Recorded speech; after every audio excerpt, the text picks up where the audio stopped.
എല്ലാവർക്കും നമസ്കാരം. ഞാൻ സരിത മഹേശ്വരൻ. ഇന്ന് ശ്രീകൃഷ്ണവിലാസ മഹാകാവ്യത്തിൻ്റെ 4-ാമത്തെ സർഗത്തിലെ 83ഉം 84ഉം ശ്ലോകങ്ങളാണ് നമ്മൾ പഠിക്കാൻ പോണത്. 2 ശ്ലോകങ്ങളിലും ഉപജാതി വൃത്തമാണ് കവി ഉപയോഗിച്ചിരിക്കുന്നത്. നമുക്കാദ്യം 83ാമത്തെ ശ്ലോകം നോക്കാം.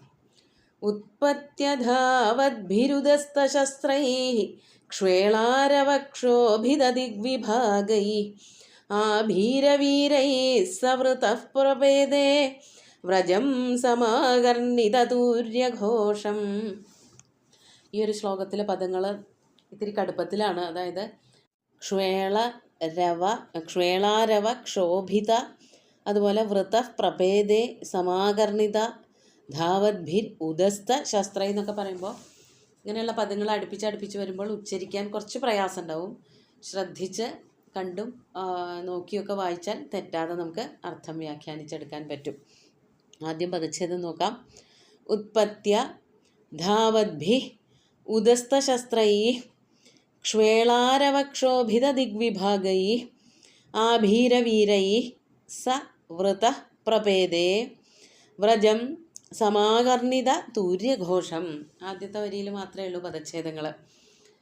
ഇവിടെ കഴിഞ്ഞ ദിവസം നമ്മൾ പറഞ്ഞു നിർത്തിയത് നന്ദഗോപര് ശ്രീകൃഷ്ണനെയും ബലരാമനെയൊക്കെ സ്വീകരിക്കാൻ വേണ്ടിയിട്ട് വ്രജത്തിലേക്ക് തിരിച്ചു വരുമ്പോൾ അവരെ ഒന്നുകൂടി ആലിംഗനം ചെയ്ത് കൊണ്ടുവരാൻ വേണ്ടിയിട്ട് വഴിയിൽ പോയി നിന്നു എന്നാണ്.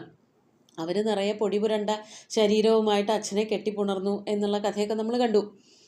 അപ്പോൾ കൂടെ ഉണ്ടായിരുന്ന ബാലകന്മാരൊക്കെ എങ്ങനെയാണ് പെരുമാറിയത് എന്നുള്ളതാണ് പറയണത്. ബാലകന്മാരെ പൊതുവെ, അതായത് ആൺകുട്ടികൾ, അവരെല്ലാ കാലത്തും ഒരുപോലെ തന്നെയാണ്. അവർക്ക് ഊർജ്ജം കുറച്ച് കൂടുതലാണ്. ചാടലും തുള്ളലും ഓടലും ഒക്കെ കുറച്ച് കൂടുതലാവും കുട്ടിക്കാലത്ത്. അതന്നെയാണ് ഇവിടെ പറയണത്. ഉത്പത്യധാവദ്ഭി, അവർ വെറുതെ അങ്ങോട്ട് ഓടുകയൊന്നുമല്ല. ഉത്പത്യധാവദ്ഭി, ഉത്പത്യ എന്ന് പറഞ്ഞാൽ മുകളിലേക്ക് എടുത്തു ചാടി ഓടുക. സാധാരണഗതിയിൽ വെറുതെ നിരന്ന വഴികളിൽ കൂടെ ഓടുക തന്നെയാവും പതിവ്. വല്ല പടിയോ അല്ലെങ്കിൽ പടിക്കെട്ടോ ഒരു ഗേറ്റോ ഒക്കെ കണ്ടിട്ടുണ്ടെങ്കിൽ അത് ചാടിക്കടക്കാനാണ് അവർക്കൊരു ഇഷ്ടം, അവരുടെ ഒരു തോന്നൽ. അവർക്ക് അങ്ങനെയാണ് ഒരു സ്വാധീനം. അപ്പോൾ ഇവിടെ വാതിലിൻ്റെ അവിടെ, പടിവാതിലിൻ്റെ അവിടെ പോയി നിൽക്കുകയായിരുന്നു നന്ദഗോപുരം യശോദ എന്നൊക്കെ പറയുമ്പോൾ ഈ പറഞ്ഞ ഗോപന്മാരെല്ലാവരും, കുട്ടികൾ എല്ലാവരും ഓടി വരുമ്പോൾ ശ്രീകൃഷ്ണനും ബലരാമനും ഒക്കെ ഉണ്ട്.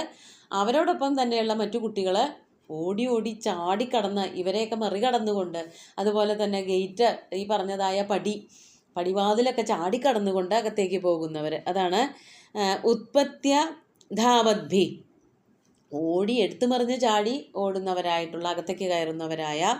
അതുപോലെ തന്നെ ഉദസ്ത ശസ്ത്രൈഃ, ഉദസ്തം എന്ന് പറഞ്ഞാൽ കൈ പിടിച്ചിട്ടുള്ളതായ അല്ലെങ്കിൽ ഉയർത്തിപ്പിടിച്ചിട്ടുള്ളതായ ശസ്ത്രങ്ങൾ, ആയുധങ്ങൾ. വലിയ വലിയ ആയുധങ്ങളൊന്നുമല്ല. ഈ പശുക്കളെയൊക്കെ മേയ്ക്കാൻ ഉപയോഗിക്കുന്ന വടിയോ അല്ലെങ്കിൽ മറ്റെന്തെങ്കിലും ചെറിയ ആയുധങ്ങൾ, കാട്ടിലേക്കല്ലേ പോണത്, ഒരു സ്വരക്ഷയ്ക്ക് വേണ്ടിയിട്ട് എന്തെങ്കിലും ചെറിയ ആയുധങ്ങൾ, കത്തിയോ അങ്ങനെയൊക്കെയുള്ള ആയുധങ്ങൾ കൊണ്ടുപോയിട്ടുണ്ടാവും. അതാണ് കയ്യിൽ ഇങ്ങനെയുള്ള ആയുധങ്ങൾ പിടിച്ചുകൊണ്ട്. ഉദസ്ത ശസ്ത്രൈഃ, കയ്യിൽ പിടിച്ച ആയുധങ്ങളോട് കൂടിയിട്ട്. മാത്രമല്ല ക്ഷ്വേളാരവക്ഷോഭിത ദിഗ്വിഭാഗൈഃ, ക്ഷേളാരവം എന്ന് പറഞ്ഞാൽ ഉറക്കെയുള്ളതായ ശബ്ദം, സിംഹനാദങ്ങൾ എന്നാണ് ക്ഷേളാരവത്തിൻ്റെ പര്യായമായിട്ട് പറയണത്. അലർച്ച, അതും ആൺകുട്ടികൾ ധാരാളമായിട്ട് ചെയ്യുന്നതാണ്. ഓടണതിൻ്റെ കൂട്ടത്തിൽ ഉറക്കെ ബഹളം വയ്ക്കുക, ഒച്ചയിടുക, അലറുക. അവരുടെ ശബ്ദങ്ങളെ കൊണ്ട്, ക്ഷേളാരവങ്ങളെ കൊണ്ട്, ക്ഷോഭിതമായ ദിഗ്വിഭാഗങ്ങളോട് കൂടിയത്. അതായത് ഇവരുടെ ഒച്ച കേട്ടിട്ട് ദിക്കുകളൊക്കെ കിലുങ്ങുന്നുണ്ടോ എന്ന് പോലും സംശയം തോന്നും. കുട്ടികളോടൊക്കെ നമ്മൾ കളിയാക്കി പറയാറുണ്ട്, അല്ലെങ്കിൽ തമാശയ്ക്ക് അവരെ പേടിപ്പിക്കാൻ വേണ്ടിയിട്ടോ അവരെ കളിയാക്കാൻ വേണ്ടിയിട്ടൊക്കെ പറയാറുണ്ട്. നിൻ്റെ ഒച്ച കേട്ടിട്ട് ഈ കെട്ടിടം തന്നെ കുലുങ്ങുന്നുണ്ട്, ഈ ഭിത്തികൾ, ചുമരുകളൊക്കെ അനങ്ങുന്നുണ്ട് എന്നൊക്കെ പറഞ്ഞ് അവരെ പേടിപ്പിക്കണ പോലെ അല്ലെങ്കിൽ അവരെ താക്കീത് ചെയ്യണ പോലെയൊക്കെ പറയാറുണ്ട്. അതുപോലെ ആൺകുട്ടികളൊക്കെ അകത്തേക്ക് ഓടിക്കയറണതിൻ്റെ ഒപ്പം അവരവരുടെ ഗൃഹങ്ങളിലേക്കൊക്കെ തന്നെയാണ് അവർ പോണത്. അങ്ങനെ പോണതിൻ്റെ ഒപ്പം ഒച്ച, ബഹളം, അലർച്ച അതൊക്കെ എടുത്തുകൊണ്ടാണ് അകത്തേക്ക് കയറി പോണത്. ഇതൊക്കെ സ്വഭാവോക്തിയാണ്. കുട്ടികളുടെ, പ്രത്യേകിച്ച് ആൺകുട്ടികളുടെ സ്വഭാവമാണ് ഇവിടെ വളരെ ഭംഗിയായിട്ട് കവി ചിത്രീകരിച്ചിരിക്കുന്നത്. അങ്ങനെ ദിഗ്വിഭാഗങ്ങളെ, തെക്ക്, വടക്ക്, പടിഞ്ഞാറ്, കിഴക്ക് തുടങ്ങിയിട്ടുള്ള ദിക്കുകളെ മുഴുവനും അവരവരുടെ ശബ്ദങ്ങളെ കൊണ്ട്, സിംഹനാദങ്ങളെ കൊണ്ട് വിറപ്പിക്കുമാറ് അങ്ങനെ ഓടിപ്പോയിക്കൊണ്ടിരിക്കുന്ന ബാലകന്മാർ. അങ്ങനെയൊക്കെ ഉള്ളതായ ആഭീരവീരൈഃ, ആഭീരവീരന്മാർ എന്ന് പറഞ്ഞാൽ കുസൃതി കുടുക്കകളായിട്ടുള്ള ഈ ഗോപബാലകന്മാർ അവരാൽ വൃതസ ചുറ്റപ്പെട്ടവനായ ആ നന്ദഗോപർ, അതായത് ശ്രീകൃഷ്ണനെയും ബലരാമനെയാണ് കാത്തതെങ്കിലും അവരെല്ലാവരും കൂടിയിട്ട് അപ്പോൾ നന്ദഗോപർക്ക് ചുറ്റും അങ്ങോട്ട് നിന്നു. അങ്ങനെ ബഹളമൊക്കെ വെച്ച് ലഹള കൂട്ടി ഉറക്ക ഓടിച്ചാടി വരുന്നവരായിട്ടുള്ള ബാലകന്മാർ അവരാൽ ചുറ്റപ്പെട്ടവനായിട്ട് ആഭീരവീരൈ വൃതസ്സ സമാകർണിത തൂര്യഘോഷം വ്രജം പ്രപേദേ. സമാകർണിത തൂര്യഘോഷം, ഇവർ തിരിച്ചെത്തി എന്നുള്ളതിൻ്റെ സന്തോഷം കൊണ്ട് വാദ്യങ്ങളൊക്കെ അടിച്ച് വാദ്യങ്ങൾ വായിച്ചുകൊണ്ട് അറിയിപ്പ് കൊടുക്കുന്നതായ, അതായത് ആ സന്തോഷം പ്രകടിപ്പിക്കുന്നതായ, അതാണ് സമാകർണിത തൂര്യഘോഷങ്ങൾ. തൂര്യഘോഷങ്ങൾ കേൾക്കുന്നതായ ആ അമ്പാടിയിലേക്ക്, വ്രജത്തിലേക്ക്, അവരവരുടെ ഗൃഹങ്ങളിലേക്ക് പ്രഭേദേ പ്രാപിച്ചു. അങ്ങനെ അദ്ദേഹം ചെന്നു. അതായത് നന്ദഗോപർ പോയി എന്നാണ് പറയുന്നത്. സ നന്ദ പ്രഭേദേ, ആ നന്ദഗോപർ അവിടേക്ക് ചെന്നു. എങ്ങനെയുള്ള വ്രജമായിരുന്നു? ഇവരുടെ വരവ് പ്രമാണിച്ച് ആനന്ദം കൊണ്ട് തൂര്യഘോഷങ്ങൾ മുഴക്കിക്കൊണ്ടിരിക്കുന്ന അമ്പാടി. അങ്ങനെയുള്ള അമ്പാടിയിലേക്ക് എല്ലാവരും കൂടി പ്രവേശിച്ചു. ഓരോ കുട്ടികളും അവരവരുടെ ഗൃഹങ്ങളിലേക്ക് പോയി എന്ന് അടുത്ത ശ്ലോകത്തിൽ വർണ്ണിക്കും. നമുക്ക് 84-ാമത്തെ ശ്ലോകം കൂടി നോക്കാം. ചാടൂക്തിഭിഃ പാർശ്വചരാനശേഷാൻ വിസൃജ്യ ഗോപാൻ സഹിതഃ സമിത്രൈഃ വിവേശ കൃഷ്ണോ ഭവനം ദിനാന്തേ സമുജ്വലൻ മംഗളദീപികാഭിഃ. നമുക്ക് ആദ്യം പദച്ഛേദം നോക്കാം. ചാടൂക്തിഭിഃ പാർശ്വചരാൻ അശേഷാൻ വിസൃജ്യ ഗോപാൻ സഹിത സമിത്രൈഃ വിവേശ കൃഷ്ണ ഭവനം ദിനാന്തേ സമുജ്വലത് മംഗളദീപികാഭി. അവിടെ സമുജ്വലത്ത് എന്നുള്ളത് ത എന്ന് മാ എന്ന് കൂടി ചേരുമ്പോൾ തവർഗത്തിലെ അവസാനത്തെ അക്ഷരമായിട്ടുള്ള അനുനാസിക അക്ഷരമായിട്ടുള്ള ന് എന്നായി മാറുകയാണ് മായുടെ സ്വാധീനം കൊണ്ട്. അതാണ് സമുജ്വലൻ മംഗള ദീപികാഭി എന്ന് പറഞ്ഞത്. ശരിക്കും സമുജ്വലത്ത് ഭവനം, ഭവനത്തിൻ്റെ വിശേഷണമാണ് ജ്വലിച്ചു നിൽക്കുന്ന, ദീപപ്രഭയിൽ മുങ്ങി നിൽക്കുന്നതായ തൻ്റെ ഗൃഹത്തിലേക്ക് എന്നാണ് അർത്ഥം അവിടെ പറയേണ്ടത്. അതായത് അവസാനത്തെ വരി ഒറ്റ വാക്കല്ല, സമുജ്വലത്ത് എന്ന പദം മുറിക്കേണ്ടത് തന്നെയാണ് എന്നർത്ഥം. അപ്പോൾ എന്താണ് ഇവിടെ പറയണത് എന്നാണെങ്കിൽ, എല്ലാവരോടും കൂടി ചേർന്നുകൊണ്ടാണ് കാട്ടിൽ നിന്ന് പോകുന്നതെങ്കിലും ഒരു നേരം കഴിഞ്ഞാൽ അവരവർക്ക് വേണ്ടപ്പെട്ടവരുടെ കൂടെ മാത്രമായി തീരുക എന്നുള്ളത് എല്ലാവരും ചെയ്യാറുണ്ട്. അതുപോലെ തന്നെ ശ്രീകൃഷ്ണനും എന്താ ചെയ്തത്?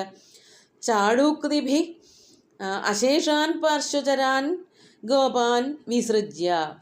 ചാടൂക്തിഭി നല്ല രസകരമായിട്ടുള്ള വാക്കുകളെ കൊണ്ട്, കളിയാക്കലുകൾ കൊണ്ടോ സന്തോഷമുണ്ടാക്കുന്ന ചിരി വരുന്നതായിട്ടുള്ള വാക്കുകളെ കൊണ്ടൊക്കെ പാർശ്വചരാൻ അശേഷാൻ ഗോപാൻ വിസൃജ്യ, തൻ്റെ കൂടെ അതുവരെ ഒപ്പം നടന്നവരായ ഗോപന്മാരെയൊക്കെ ചിരിപ്പിച്ച് സന്തോഷിപ്പിച്ച് ആഹ്ലാദിപ്പിച്ച് ആനന്ദിപ്പിച്ച് അങ്ങനെ അവരെയൊക്കെ അതിനുശേഷം വിസൃജ്യ പറഞ്ഞയച്ചു, അവരവരുടെ ഗൃഹങ്ങളിലേക്ക് പറഞ്ഞയച്ചു. ഇനി ഞാൻ എൻ്റെ ഗൃഹത്തിലേക്ക്, എൻ്റെ അച്ഛൻ്റെ അമ്മയുടെ അടുത്തേക്ക് പോകട്ടെ. എൻ്റെ ഏറ്റവും അടുത്ത മിത്രങ്ങൾ, അതായത് ബലരാമൻ തുടങ്ങിയിട്ടുള്ള 1-2 പേര്, അവരോടൊപ്പം ശ്രീകൃഷ്ണൻ കൂടിച്ചേർന്നു. അതാണ് മറ്റുള്ളവരെയൊക്കെ 100 കണക്കിന് കുട്ടികളുണ്ടായിരുന്നു കൂടെ എന്ന് പറഞ്ഞു. ആ കുട്ടികളെയൊക്കെ അവരവരുടെ ഗൃഹങ്ങളിലേക്ക് പറഞ്ഞയച്ചു. നല്ല വാക്ക് പറഞ്ഞ് നാളെ കാണാം എന്നൊക്കെ പറഞ്ഞ് അവരെ പറഞ്ഞയച്ചതിന് ശേഷം സകൃഷ്ണ, ആ കൃഷ്ണൻ മിത്രൈ സഹിത, തൻ്റെ ഏറ്റവും അടുത്ത മിത്രങ്ങളോട് കൂടി ചേർന്നിട്ട്, ബലരാമൻ തുടങ്ങിയിട്ടുള്ള 1, 3, 4 അത്രയേ ഉള്ളൂ, അതാണ് മിത്രൈ എന്നുള്ളത് ബഹുവചനാണ്, അതുകൊണ്ട് തന്നെ 3, 4 കൂട്ടുകാരോട് കൂടി ചേർന്നിട്ട് ദിനാന്തേ വൈകുന്നേരമായപ്പോൾ മംഗളദീപികാഭിസമുജ്വലത്ത് ഭവനം വിവേശ. ദിനാന്തേ വൈകുന്നേരം, മംഗളദീപികാഭിസമുജ്വലത്ത് ഭവനം, മംഗളദീപങ്ങളാൽ അലങ്കരിച്ച, പ്രഭ ചൊരിഞ്ഞു നിൽക്കുന്ന, നല്ല വിളക്കൊക്കെ കൊളുത്തി വെച്ചിട്ട് നിലവിളക്കുകളുണ്ടാവും, ചരാതുകളുണ്ടാവും, മറ്റു പലതരത്തിലുള്ള വിളക്കുകളുണ്ടാവും. സന്ധ്യയ്ക്ക് വിളക്ക് കൊളുത്തുക എന്നുള്ളത് നമ്മുടെ ഒരു ആചാരത്തിൻ്റെ ഭാഗമാണ്, ഭക്തിയുടെ ഭാഗമാണ് ഭാരതീയർക്ക്. അപ്പോൾ അപ്രകാരം അന്ന് ശ്രീകൃഷ്ണൻ്റെ കാലത്തും ഉണ്ടായിരുന്നു ഈ സന്ധ്യാവന്ദനമൊക്കെ.